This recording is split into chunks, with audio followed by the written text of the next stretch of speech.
नमस्कार दोस्तों, स्वागत है आप सभी का। आपके साथ मैं हूं नित्यानंद शर्मा। पिछले कुछ दिनों से देखने में आ रहा है कि केंद्र सरकार कोई भी फैसला करती है तो विपक्ष, खासकर कांग्रेस, इसके विरोध में आ जाती है और फिर सरकार अपना फैसला वापस ले लेती है।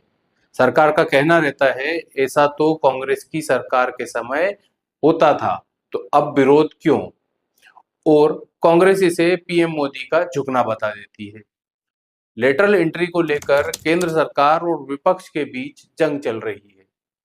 विपक्ष का दावा यह है कि उसने प्रधानमंत्री मोदी को झुका दिया, तो केंद्र सरकार का कहना है कि लेटरल एंट्री कांग्रेस की पूर्व सरकारों की ही देन है, नया कुछ भी नहीं, सिर्फ विवाद खड़ा किया गया है।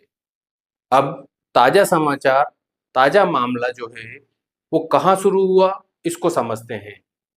केंद्र सरकार में जॉइंट सेक्रेटरी, डिप्टी सेक्रेटरी और डायरेक्टर लेवल के 45 पदों के लिए लेटरल एंट्री के माध्यम से भरने के लिए यूपीएससी ने एक विज्ञापन जारी किया था, जिसके बाद इस मामले ने तूल पकड़ लिया। वैसे भी विपक्षी राजनीतिक दल ऐसा मौका जब भी आता है उसके इंतजार में रहते हैं और तुरंत लपक लेते हैं। लेटरल एंट्री के माध्यम से भर्ती के इस विज्ञापन को भाजपा की साजिश बताते हुए विपक्ष के नेता राहुल गांधी ने मोर्चा खोल दिया, तो वहीं सत्ताधारी गठबंधन में शामिल लोकतांत्रिक जनशक्ति पार्टी और जनता दल यू जैसी पार्टियां भी विरोध में उतर आईं। मोदी सरकार ने अब यूपीएससी की चेयरमैन को पत्र लिखकर लेटरल एंट्री का विज्ञापन रद्द करने के लिए कहा है। कांग्रेस इसे राहुल गांधी, विपक्षी दलों और एनडीए के घटक दलों के विरोध की वजह से मजबूरी में लिया गया फैसला बता रही है। मोदी सरकार का फैसला लेने को गठबंधन सरकार की मजबूरी से भी जोड़ा जा रहा है। अब सवाल यही उठता है कि ये मजबूरी में लिया गया फैसला है या कोई सोची समझी रणनीति।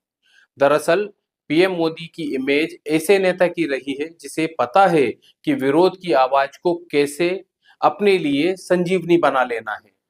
लोकसभा चुनाव के पहले से ही विपक्ष ने एक नैरेटिव बनाना शुरू कर दिया था, एक रणनीति पर काम करना शुरू कर दिया था कि प्रधानमंत्री नरेंद्र मोदी और सरकार को लोकतंत्र, संविधान, जातिगत जनगणना और आरक्षण को लेकर कैसे घेराबंदी में लिया जाए। लोकसभा चुनाव में 400 पार का नारा देने वाली भाजपा अकेले के दम पर पूर्ण बहुमत के जादुई आंकड़े तक नहीं पहुंच पाई, तो उसके पीछे बड़ी वजह यही बताई गई कि विपक्षी पीएम मोदी की आरक्षण विरोधी इमेज सेट करने में सफल रहा।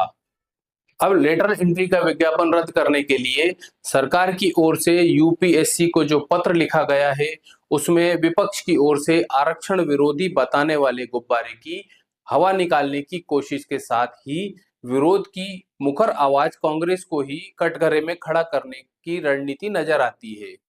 कार्मिक मंत्रालय और पीएमओ में राज्य मंत्री डॉक्टर जितेंद्र सिंह ने यूपीएससी की चेयरमैन प्रीति सूदन को लिखे पत्र में लेटर एंट्री की पूरी पृष्ठभूमि का जिक्र किया है। भारत सरकार में राज्य मंत्री जितेंद्र सिंह ने पत्र में लिखा है कि सैद्धांतिक रूप से लेटरल एंट्री की सिफारिशें वर्ष 2005 में कांग्रेस नेता वीरप्पा मोइली की अगुवाई में गठित द्वितीय प्रशासनिक सुधार आयोग ने की थी। 2013 में छठे वेतन आयोग की सिफारिशें भी इसी दिशा में थी। इसके पहले और बाद में लेटरल एंट्री के कई हाई प्रोफाइल मामले सामने आए हैं। पिछली सरकारों में विभिन्न मंत्रालयों में सचिव जैसे महत्वपूर्ण पद और भारतीय विशिष्ट पहचान प्राधिकरण यानी आधार कार्ड बनाने वाली संस्था यूआईडीएआई का नेतृत्व आरक्षण की किसी प्रक्रिया का पालन किए बिना लेटरल एंट्री वालों को दिए गए हैं।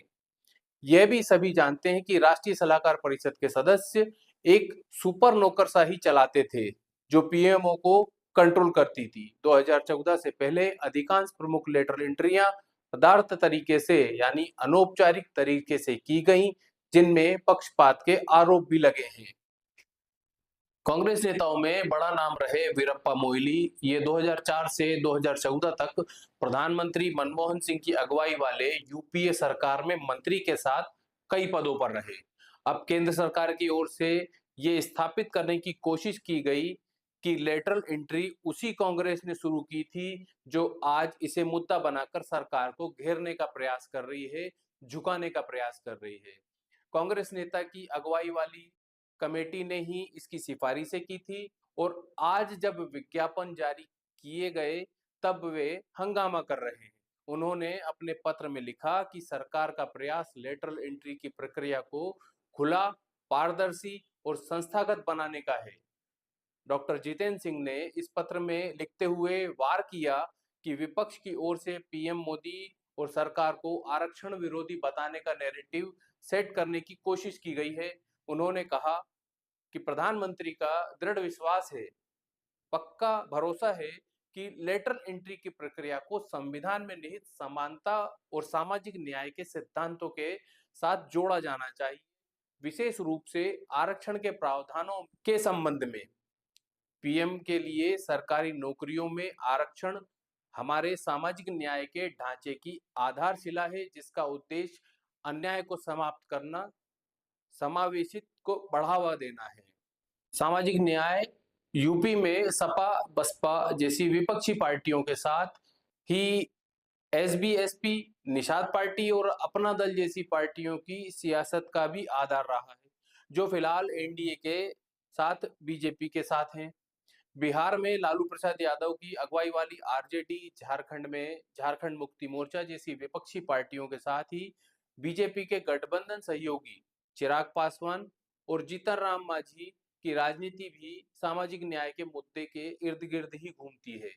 यूपी, बिहार और झारखंड तीनों ही राज्यों में लोकसभा चुनाव के दौरान बीजेपी और उनके गठबंधन सहयोगी अपना पिछला प्रदर्शन नहीं दोहरा सके थे। झारखंड में जल्द ही विधानसभा के चुनाव भी हैं। ऐसे में लोकसभा चुनाव के नतीजों से सतर्क बीजेपी आरक्षण और सामाजिक न्याय के मुद्दे पर कोई जोखिम नहीं उठाना चाहती। शायद यही वजह है पीएम मोदी की छवि आरक्षण से जोड़ते हुए सामाजिक न्याय के लिए प्रतिबद्ध नेता के रूप में प्रस्तुत करने की कोशिश की गई है, जिससे विपक्षी नैरेटिव की काट की जा सके। जितेंद्र सिंह ने 17 अगस्त को जारी विज्ञापन रद्द करने का आग्रह करते हुए लिखा भी है, इन पदों को विशिष्ट माना गया है और एकल संवर्ग पद के रूप में नामित किए गए हैं। एकल संवर्ग यानी एक पद के लिए भर्ती की जाना, इसीलिए इन नियुक्तियों में आरक्षण का कोई प्रावधान नहीं किया गया है। उन्होंने आगे यह भी कहा कि सामाजिक न्याय सुनिश्चित करने पर प्रधानमंत्री का फोकस है और इस पहलू की समीक्षा और सुधार की जरूरत है। यह कदम सामाजिक न्याय और सशक्तिकरण की दिशा में महत्वपूर्ण प्रगति होगी। आज के विषय में इतना ही। मेरे साथ बने रहने के लिए धन्यवाद। मेरा आपसे एक निवेदन, इस वीडियो को लाइक और शेयर जरूर करें, साथ ही हमारे चैनल को सब्सक्राइब करना ना भूलें। नमस्कार।